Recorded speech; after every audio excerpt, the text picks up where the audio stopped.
Okay, so we're going to talk today about the age of Jackson. Andrew Jackson got his face on the 20, and we've never been the same since. And we're going to talk about opening up the democratic process, what was involved in the democratization of life in the age of Jackson. We'll talk about him as a symbol for an age, his personality traits, his divisiveness, and the ways he used issues to put together this coalition of Democrats in his presidency. We'll talk about Cherokee removal and his Indian policies and the Trail of Tears. So that's pretty much what we're going to cover in the next few minutes. So I start by saying that the age of Jackson, the democratic age, the egalitarian age, the age of the common man, was a one which was marked by the expansion of the electorate to all poor white males. Whiteness and maleness became the badge of citizenship and became more important in the mind of people, so that voter turnout was 80% and higher during the age of Jackson. Party newspapers were formed. Everyone was reading about politics, and the party newspapers served to unite the following into a coalition of voters that could be counted upon to vote the party line. So every city had a Whig newspaper or a Democratic newspaper, oftentimes both in their midst. This was the period when party conventions were held for the first time. It was no longer the case that the party's presidential candidate would be chosen in a smoke-filled room, but a party convention of all the delegates from around the country met to choose the president.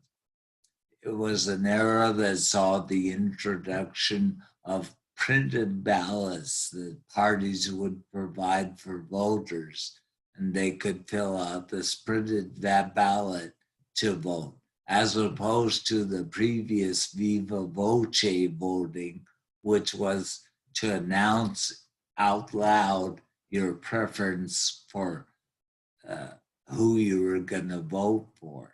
It was perceived that this was a mark of citizenship, but it moved beyond this to getting to a secret ballot.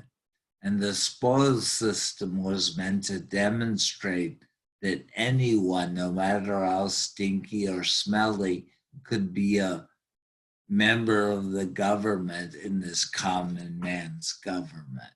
So all these things opened up the democratic process. Andrew Jackson was considered a symbol for an age, that his personality had characteristics that matched the characteristics of the country, but also matched the characteristics of what people like to think the country represented. And that Andrew Jackson, therefore, was the quintessential American. Andrew Jackson was a child of nature.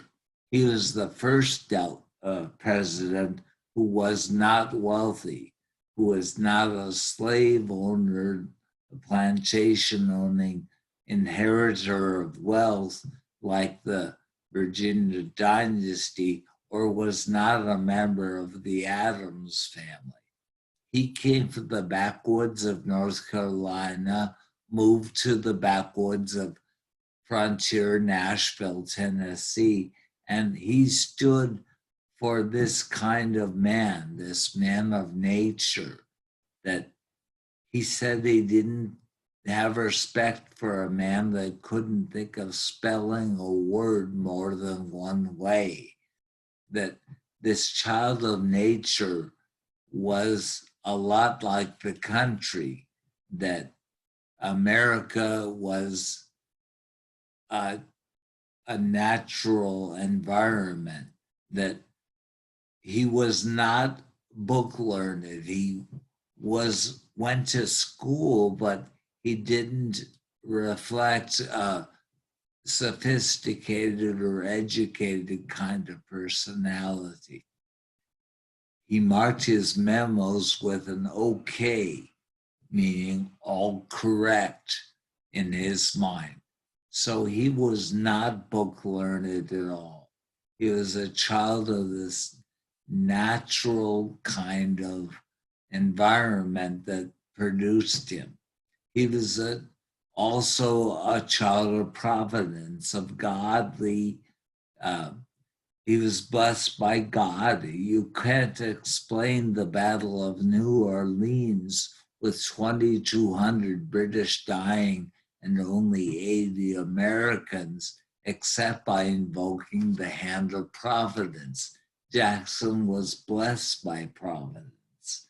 And finally, Jackson had enormous willpower. He had a lot of willpower. He said on his deathbed that he had two regrets in life: that he hadn't hanged Henry Clay or shot John C. Calhoun. And this willpower he brought with him to politics. And when he was a young man, he shot Charles Dickinson in a duel. He was a victim of having been shot by Dickinson.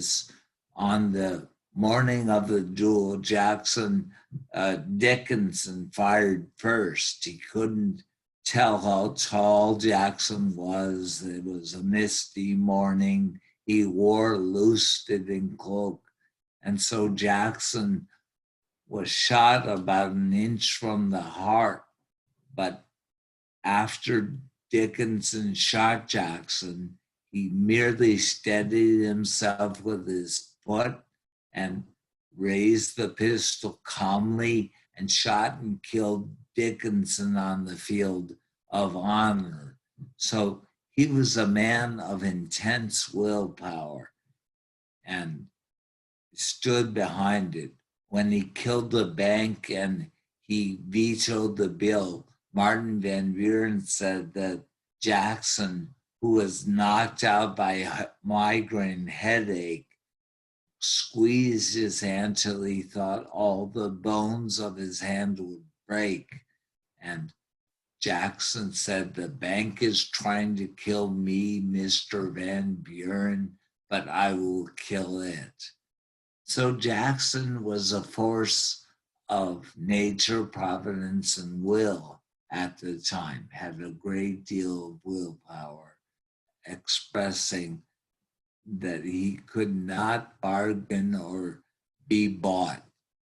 He went to his grave thinking that. So the issues were the bank war, and we saw that Jackson vetoed the rechartering of the National Bank, thinking that banks were an instrument to rip off the little guy and enrich the speculators. His role in the nullification battle was such that he defended the interests of the national government. He thought that a state did not have the power to nullify a federal law, even though that doctrine was articulated by his vice president, by John C. Calhoun. Jackson got the army called up, 10,000 troops strong, to force South Carolina to obey federal law. And he went enforced nullification as the federal government standing up for itself. And he removed the Cherokees. He was in favor of removing the Indians across the Mississippi River to the west and to their own territory. He looks upon Indian removal as what he was called upon to do. So he set in motion the removal of the Cherokee Nation from their homelands in Georgia and Tennessee and South Carolina to the west, to their territory that was carved out for them in the Indian Territory. This was opposed by many people at the time, but it was also a very popular policy among white Americans to remove the Indian people from land they held east of the Mississippi River. So he was a controversial figure, a populist figure, but a figure who held the country together and stood for his particular view of democracy as we move forward in American history. Okay, that's it.